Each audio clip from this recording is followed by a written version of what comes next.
চলো একদিনে দেখবো আমরা কত কম্বো সেল করতে পারি।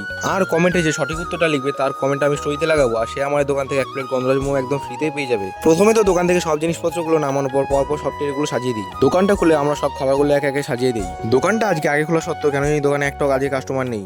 আজকের এই পরিস্থিতি দেখে তো আমাদের মনে হয় আজকে একটা কম্বো বিক্রি হবে না। তার কিছুক্ষণ পরে কিছু দাদাদি চলে আসে আমাদের দোকানে ক্রিসপি চিকেন খাওয়ার জন্য।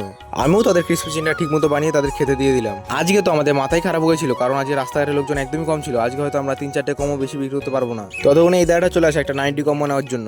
আর এই সাথে সাথে আমার কিছু বন্ধুরাও চলে আসে। আর ওই দাদার কম্বো প্লেটটা রেডি করে তাকে টেবিলে খেতে দিয়ে দিই। আর একটা 149 কম্বো রেডি করে একে করে প্লেটে দিয়ে দিই। এর পাশাপাশি তো আরো একটা কাকু চলে আসে, এনারও সেম একটা 149 কম্বো আর একটা মোমো পার্সেল ছিল। এর পাশাপাশি আমাদের 3 প্লেট মোমোর অর্ডার চলে আসে। এর সাথে সাথে আমাদের 100 টাকা 3টে কম্বো অর্ডার চলে আসে। এই দাদাদেরও দুটো 100 টাকা কম্বো ছিল।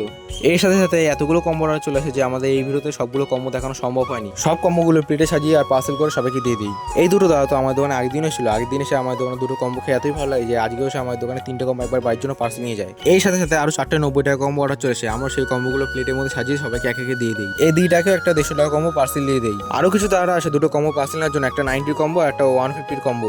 আর এই দিদুগুলোতে সে একবারে 3টে কম্বো একবার অর্ডার দিয়ে দেয়, দুটো 159 কম্বো একটা 149 কম্বো। আর আমাদের এই ভিডিওটা ভালো লাগলে অবশ্যই চ্যানেলটা সবাই সাবস্ক্রাইব করে দিও আর কমেন্টে সবাই জানিয়ে দিও যে আজকে আমরা কটা কম্বো সেল করেছি।